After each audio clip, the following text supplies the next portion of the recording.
Hi, welcome to episode 6 of Twilight Chapters. Today we are going to read the first chapter of Through the Looking Glass by Lewis Carroll.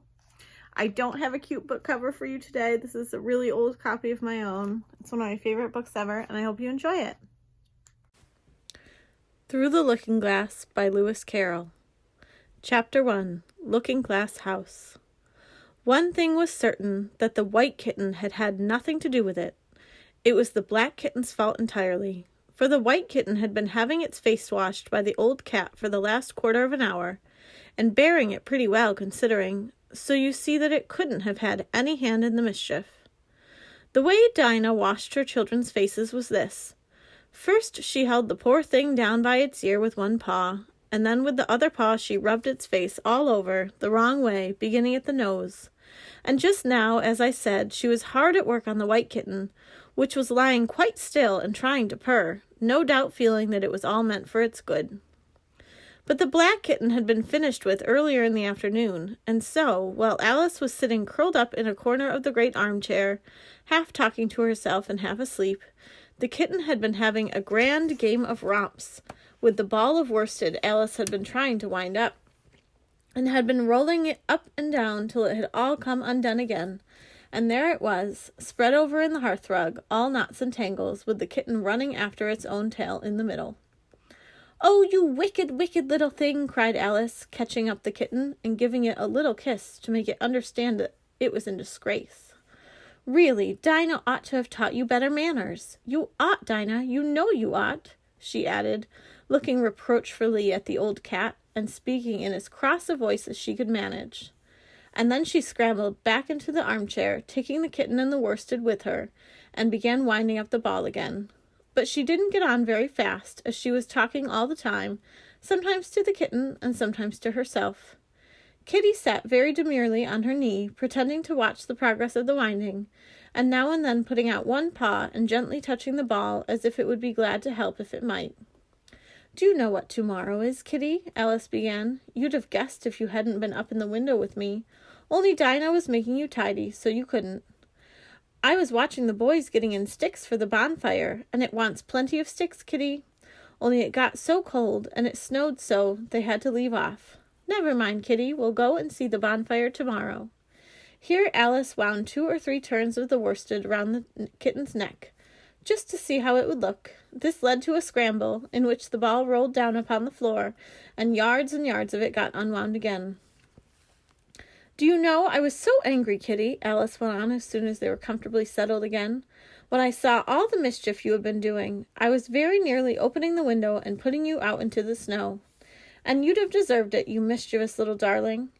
What have you got to say for yourself? Now don't interrupt me," she went on, holding up one finger. "I'm going to tell you all your faults. Number 1, you squeaked twice while Dinah was washing your face this morning. Now you can't deny it, Kitty, I heard you. What's that you say?" pretending that the kitten was speaking.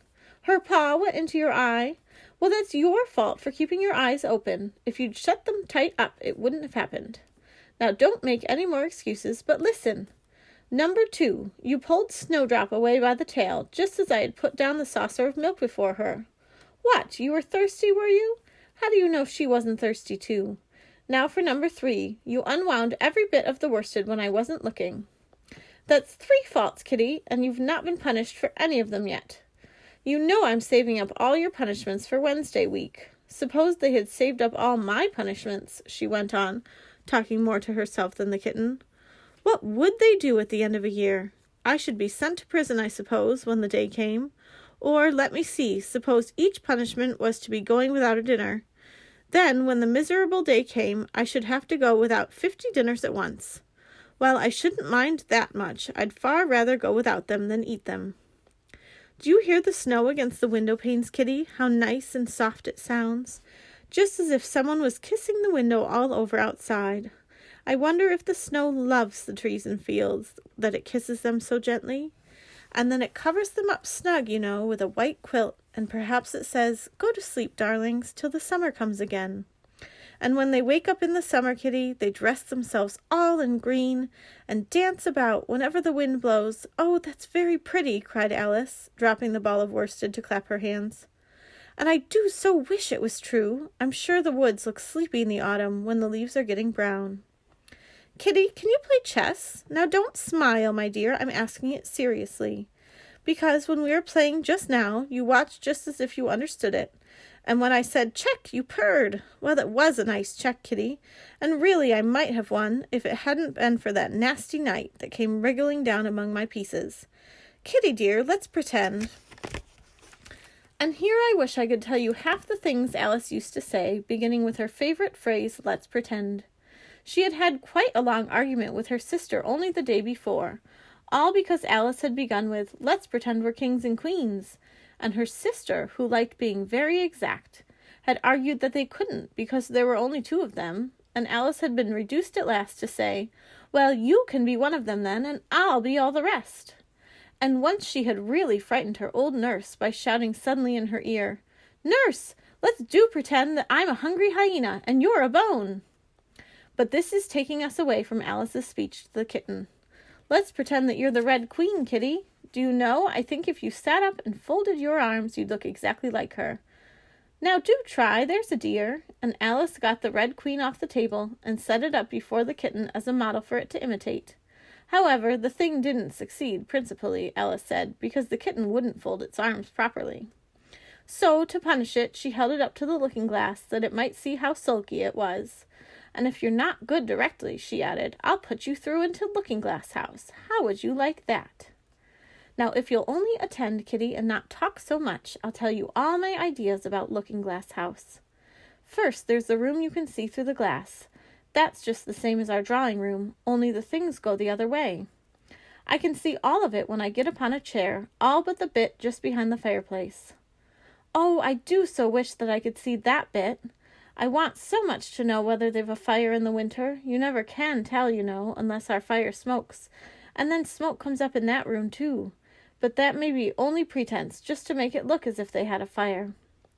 Well, then the books are something like our books, only the words go the wrong way. I know that because I've held up one of our books to the glass, and then they hold up one in the other room. How would you like to live in Looking-Glass House, Kitty? I wonder if they'd give you milk in there. Perhaps looking-glass milk isn't good to drink. But, oh, Kitty, now here we come to the passage. You can see just a little peep of the passage in Looking-Glass House, if you leave the door of our drawing-room wide open. And it's very like our passage as far as you can see. Only you know it may be quite different on beyond. Oh, Kitty, how nice it would be if we could only get into Looking-Glass House. I'm sure it's got, oh, such beautiful things in it. Let's pretend there's a way of getting through into it somehow, Kitty. Let's pretend the glass has got all soft like gauze so that we can get through. Why, it's turning into a sort of mist now, I declare.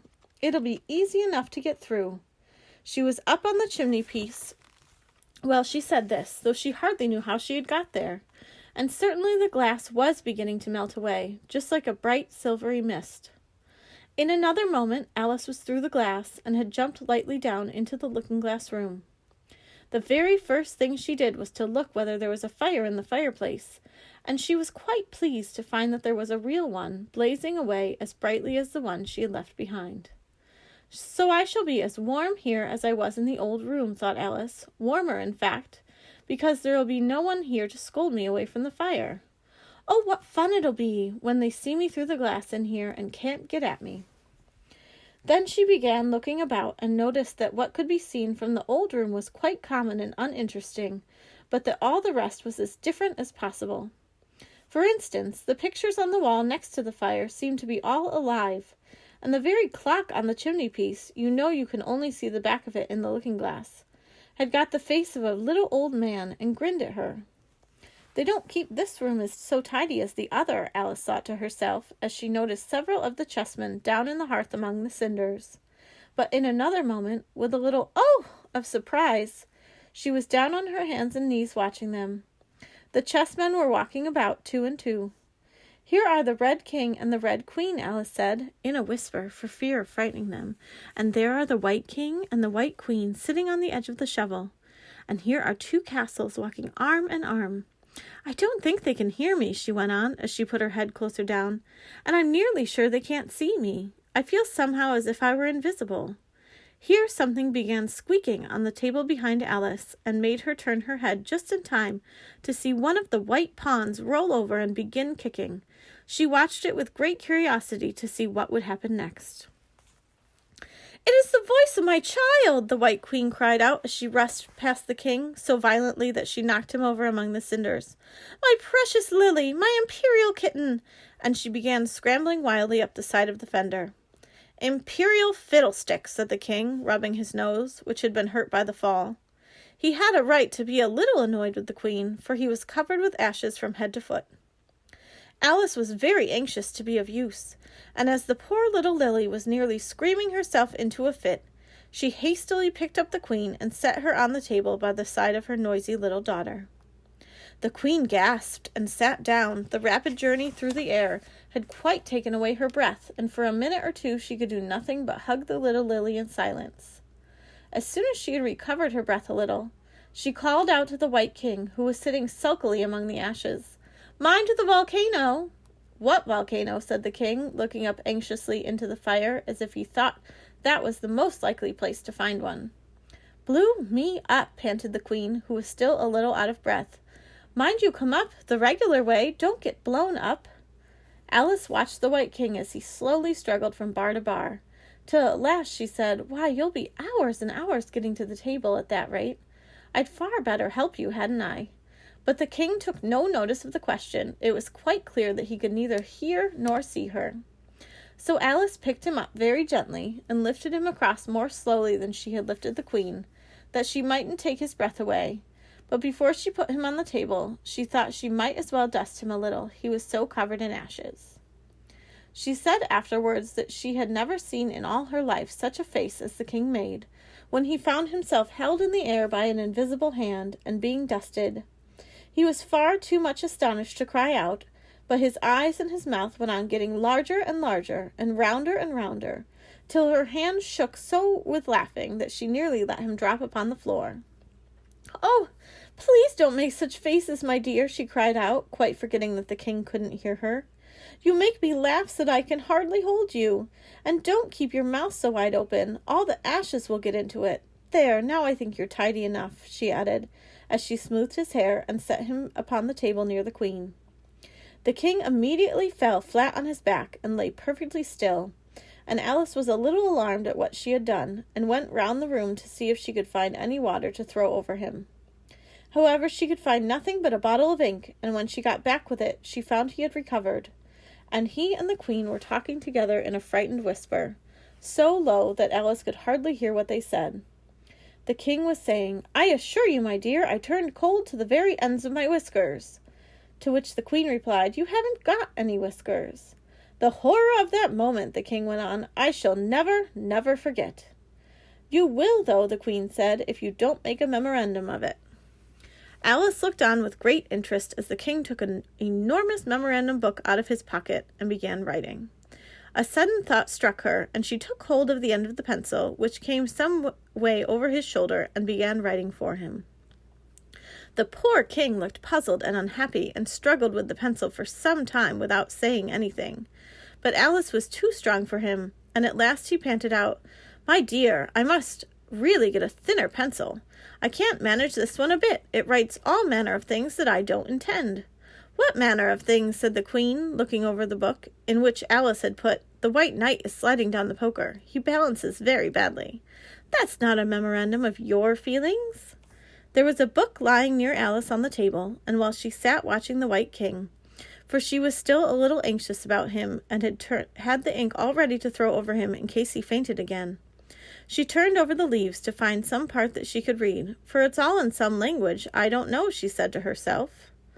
She puzzled over this for some time, but at last a bright thought struck her. "Why, it's a looking-glass book, of course, and if I hold it up to a glass, the words will all go the right way again." This was the poem that Alice read. Jabberwocky. 'Twas brillig, and the slithy toves did gyre and gimble in the wabe. All mimsy were the borogoves, and the mome-raths outgrabe. Beware the Jabberwock, my son, the jaws that bite, the claws that catch. Beware the Jujube bird, and shun the frumious Bandersnatch.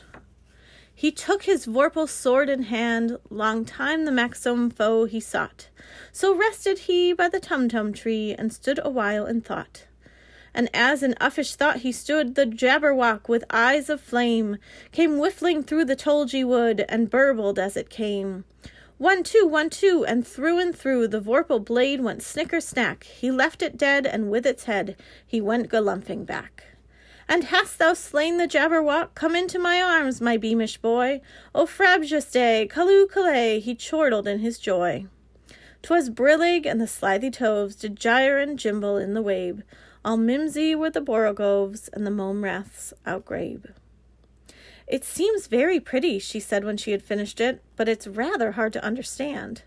You see, she didn't like to confess, even to herself, that she couldn't make it out at all. Somehow it seems to fill my head with ideas, only I don't exactly know what they are. However, somebody killed something, that's clear at any rate. But oh, thought Alice, suddenly jumping up, if I don't make haste, I shall have to go back through the looking-glass before I've seen what the rest of the house is like. Let's have a look at the garden first. She was out of the room in a moment and ran downstairs, or at least it wasn't exactly running, but a new invention for getting downstairs quickly and easily, as Alice said to herself.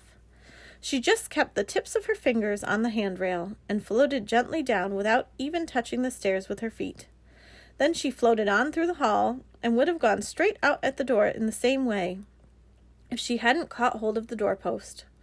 She was getting a little giddy with so much floating in the air and was rather glad to find herself walking again in the natural way.